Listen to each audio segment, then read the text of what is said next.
What's going on, guys? Today I'm going to do a video going through my mobile whitetail hunting setup here. So stay tuned and we'll jump into this.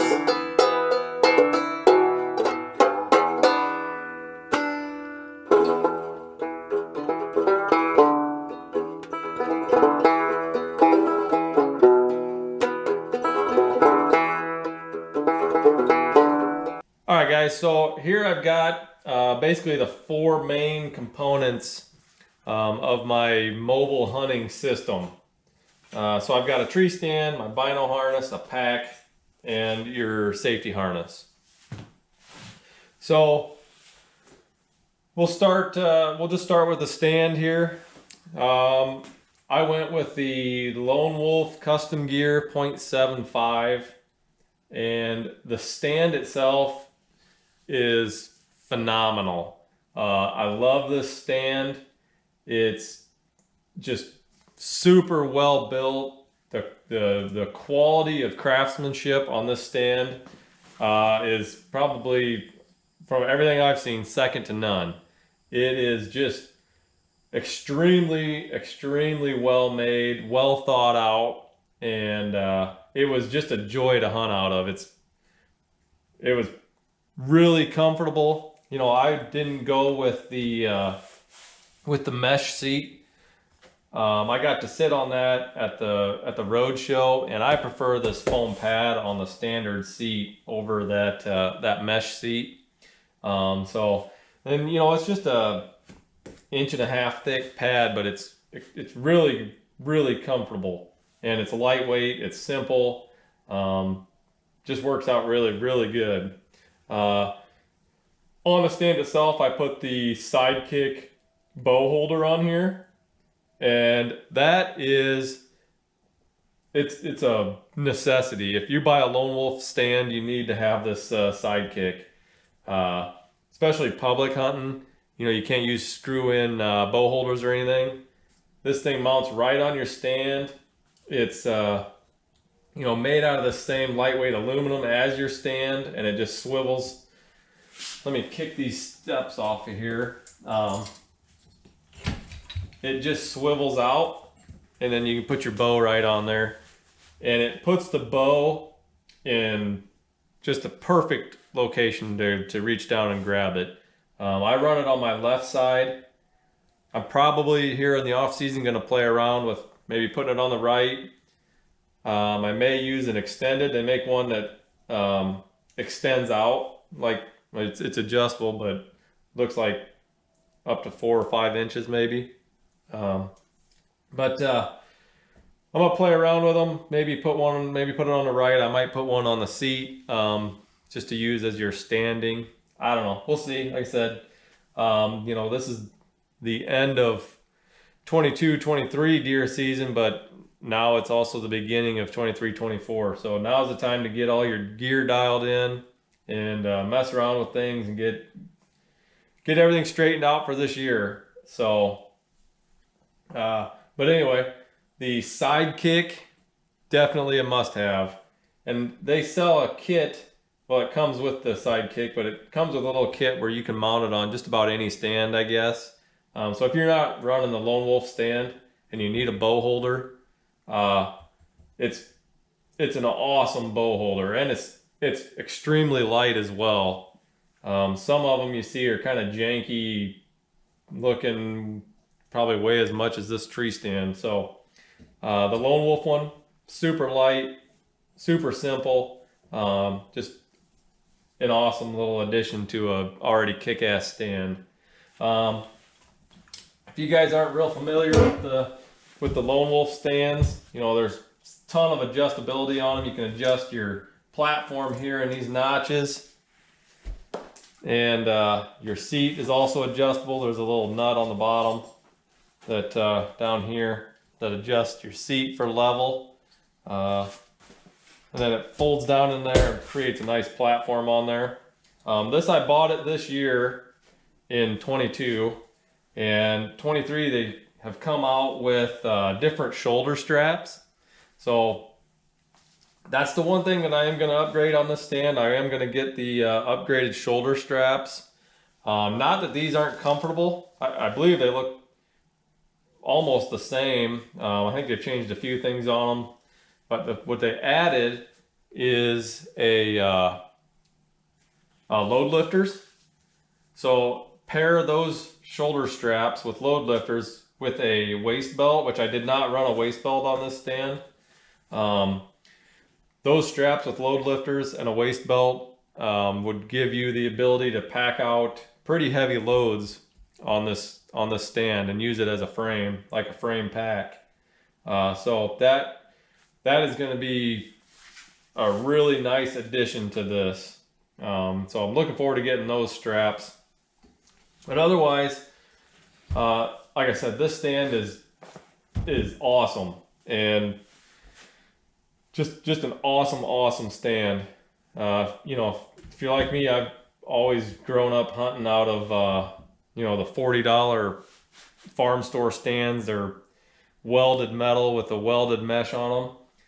First thing you'll notice when you get into one of these stands is just how amazingly quiet they are. I mean, just dead silent. This stand did not make any noise for me this year, and really enjoyed hunting out of it. So jump into the sticks. So I went with Beast Gear sticks. These are the 20-inch minis. I do have they're 20-inch cabelators, and the cabelators are from Lone Wolf.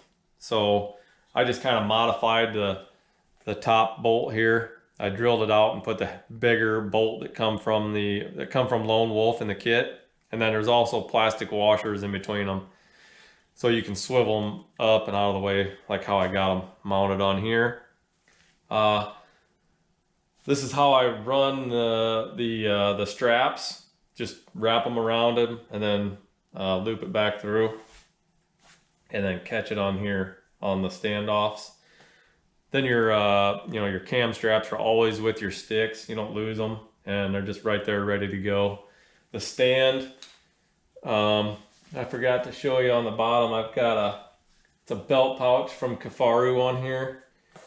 The cam strap for the stand is in there. So, like I said, the Beast Gear mini sticks though, bite the tree.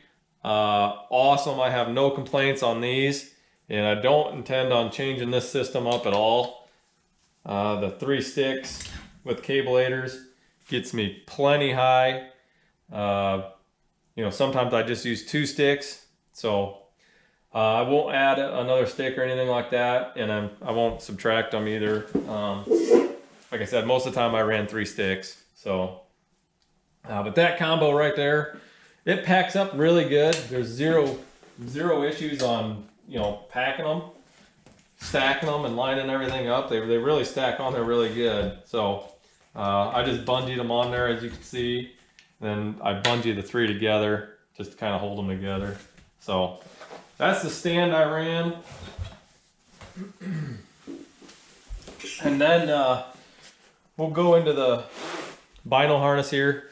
Guys, if you don't have a bino harness, even Midwestern whitetail hunting, if you're not running a bino harness, you're really missing out. Binoculars are essential. I don't go in the woods without binoculars. And then rangefinder. So this is how I like to run this here. This is an Alaskan Guide Creations hybrid model. I like to run my rangefinder here on the outside, so it's just right there, always ready to go. And then it's got the little pocket clip on there, and there's just a loop that's sewn on the outside here, and that just clips on just like so. I use my rangefinder all the time. As soon as I get in the stand, I'm marking everything. So I want my rangefinder easily accessible. You know, they make the little pouches and stuff that all hang off to the side, and you can zip it in there, but I don't want to have to use zippers on anything that I need to get to a lot. And rangefinders, I'm always on my rangefinders. So I like this hybrid model. It's just got these little stretchy pockets on the outside on both sides here. and then this front pouch on here. So in the sides, this side I got some wind check, the puffer kind. On the back, it's got a zipper pocket here. That's just where I put my tags. And like I said, I don't go hunting without this. So my tags, they're always in here. Even just scouting, I always have a vinyl harness on. In these top, there's two like stretchy pockets on the top. I just got a baggie with milkweed in it. So that works out good. You just pull one out and float it. Works out really, really good. Inside, binoculars. These are the Vortex Viper 10x42, the Viper HDs. Good set of binoculars. And then I got like a lens cloth down in the bottom, and under that are some replacement blades for my Havalon. Oh, and then I just upgraded this. I haven't even hunted with this vinyl harness yet. I upgraded from the KISS model, which is basically the same binocular harness. It just didn't have this front pocket on it. But where was I going with that? Oh, the tether, the binocular tether. The Alaskan Guide Creations packs all come with bino tethers, and I don't like to tether my binoculars in. So here's the tether. I tether my rangefinder though, so that don't get lost since it's just hanging on the side there. And then on the front, headlamp. This is a black diamond spot. It's got the lockout feature, so it won't turn on you in your pack. Always have a headlamp with you. Like lighter. I like to carry a lighter, and it's just got some black tape on it. And then also it's got a zip tie that I put around it so that you can't depress it and drain your lighter. And then here's my Havalon. And like I said, I got extra blades in the bottom underneath my binoculars. So really, most times if I'm just hunting basically around home and it's only gonna be a couple hour sit, you know, an evening sit or something, all I really need to take is my vinyl harness. Get the job done here pretty easy. But a vinyl harness, guys, if you don't have one, definitely need to look into getting one. So we'll do a pack dump here. Like I said, I've been playing around with this pack. I used the Kifaru Gen 1 Urban Ruck for most of the season, all of the season really. And then I just picked up this Bane. So I've been out here loading it up and trying to see how I'm gonna like it. Always looking for that perfect whitetail tree stand pack. Haven't found the perfect pack yet. Still on the fence of how this is gonna work out. I don't like how all my heavy stuff is in this pouch on the front. This didn't come with it. This is an organizer pocket, so that's added on. But we'll see. Now's the time to play with your gear and get everything dialed in. But as far as gear wise, everything I have in here will go to whatever pack I decide on. So we'll go ahead and start jumping into this. So the stuff on the outside is stuff you're gonna get, you know, pretty quickly once you get in the stand. Just a little tripod here for my GoPro. I do all my filming on the GoPro. The GoPro is on a nicer, bigger tripod right now. Filming this, like this one, you can just bend it around limbs and whatnot. I've had some of those ones with like segmented legs, and I broke it already like a week into season this year. So this guy here has lasted a long time compared to the other one. So the legs just bend a lot nicer, and it's got like a little kind of ball head on it. So that's been working out good. Water, I take water in an Nalgene so you're not crunching a water bottle. Water bottles are super noisy. Nalgene, nice hard plastic. Good thing to take your water in.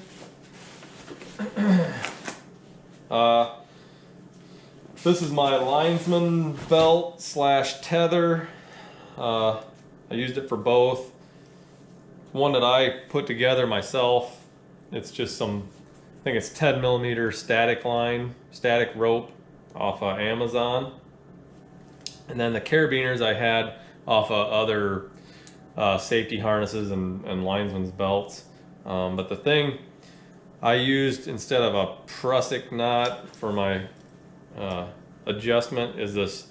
It's a Wild Country Ropeman 1 Ascender, and that thing is awesome. I loved it. It's super easy to use one-handed and just locks in good. So that's what I use there for my rope, for my tether and my linesman belt. While we're going over that, I'll jump into my harness real quick. This was a muddy harness that I used this year. It's an older harness that I've had. It's probably well past its usable date. So I think they have, yeah, 2015. So manufactured in 2015. I don't know how long they're good for, but I am upgrading from this, having all the straps, you know, vinyl harness, backpack, tree stand. I wore this in, so you end up having a whole bunch of straps over you. I'm going with a rock climbing style harness.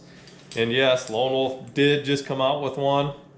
I'll have to see how I like it, but right now I'm thinking about going with it's a TX5 Minimalist. It's kind of a hybrid between a saddle and a harness. That's what I'm thinking about going, but I would like to see the new harness from Lone Wolf Custom Gear. So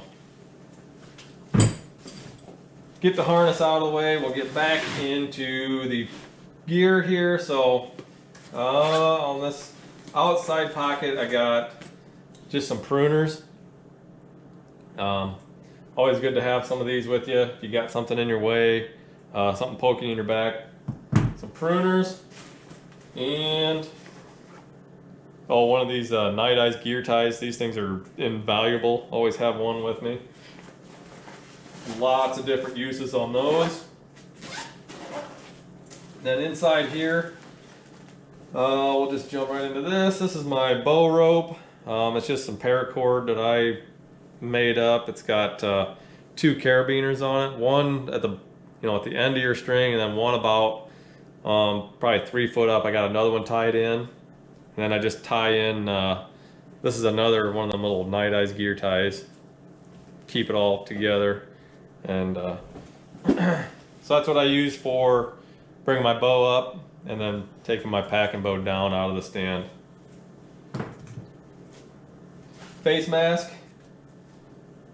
I like to either have paint or a mask on to cut down on your shine of your face. And then here's some paint.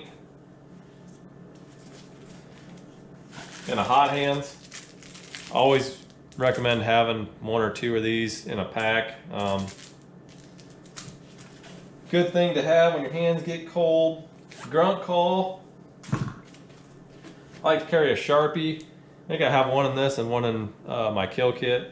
But for writing on your tags, we got to write down a confirmation number on our tags here in Illinois, and a pen is usually not the best option for those, so a Sharpie. Always good to have a Sharpie. Let's see here, a phone charger. So phone charger and a cord, not super critical, but if I'm doing an all-day hunt, charger is a good idea. This charges my phone, charges my GoPro. So charger and a cable. So secondary flashlight from your headlamp. That headlamp's pretty bright, but it ain't super bright. This is an MCH from Cloud Defensive, and it's the high candela single output, and this thing is insane, crazy bright. It's definitely the brightest flashlight I've ever used.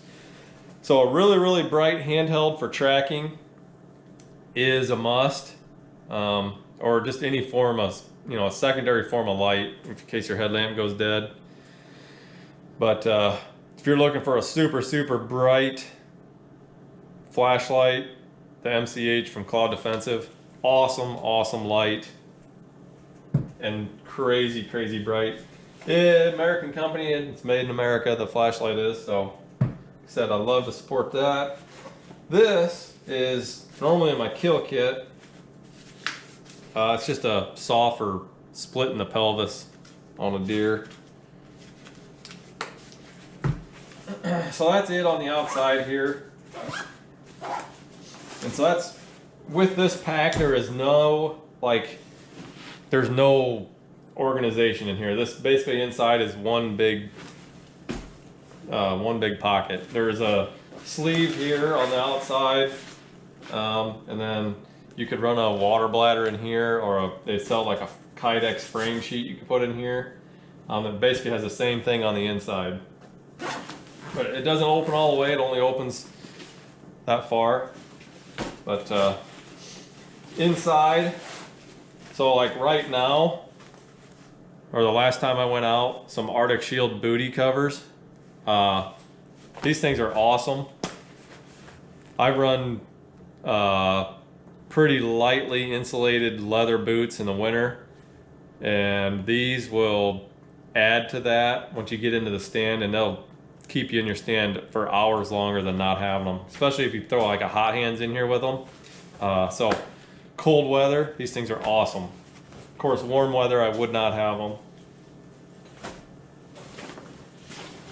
I carry an extra pair of gloves.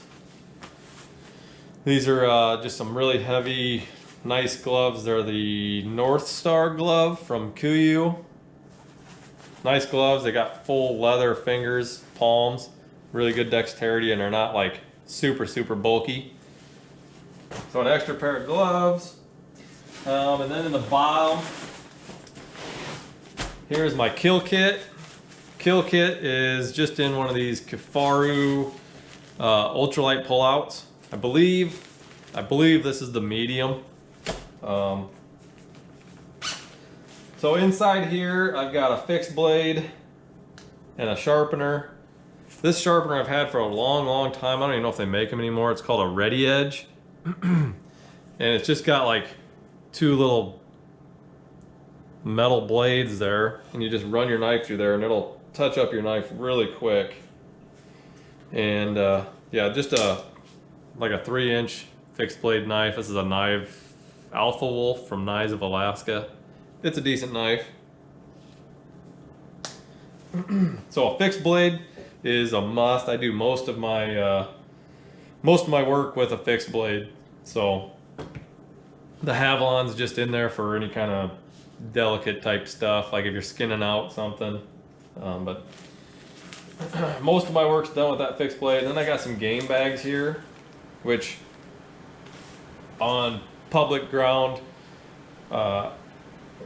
where I was at, I mean, I hiked back in like a 1.5 miles. If you kill something back there, I'm not going to drag it out. So quarter it out. So game bags. And these are tag bags, if I remember right. Yeah. Some latex gloves, a couple sets, because your buddy's not going to have them and he's going to want them if they're helping you. Some zip ties. You know, a lot of different uses for zip ties, but the tags we have here in Illinois, they're not like self-adhesive. They don't stick to each other, so you got to fasten them somehow, and zip ties are about the best way to do that. And then some just some Ziploc baggies, gallon Ziploc baggies. We all know what that's for. Back straps. So that's all that I have in my kill kit.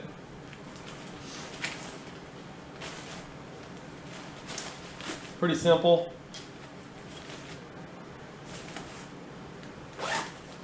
So kill kit. We got inside here is another pouch here that I just keep an extra cam strap for my stand. This is a an XOP strap. I have an XOP, I forget what it is, but I used it as just a preset hang on. So I had an extra strap just in case, you know, you lose one, you got an extra with you. And then, you know, the shit kit, don't go to the woods without it. Toilet paper and baby wipes in here. And another thing that a lot of guys I see don't take with them is a first aid kit of some form. This also is in a ultralight pull-out from Kafaru. It's maybe the small or the extra small, I don't know. It's the smallest one they got. Now it's not a crazy first aid kit. I'm not a doctor and I don't play one. You know, some band-aids, some gauze, Benadryl, just a few. Some wet wipes in here again, some antiseptic wipes. I do have an extra set of contacts, a SWAT T tourniquet, and some quick clot. So that is it. But so that's my kit there, guys, for what I take whitetail hunting with me. Like I said, pretty minimal, but you know, everything you need. So let me know what you guys think. If you think I missed something, let me know. But appreciate you guys. We'll see you on the next one.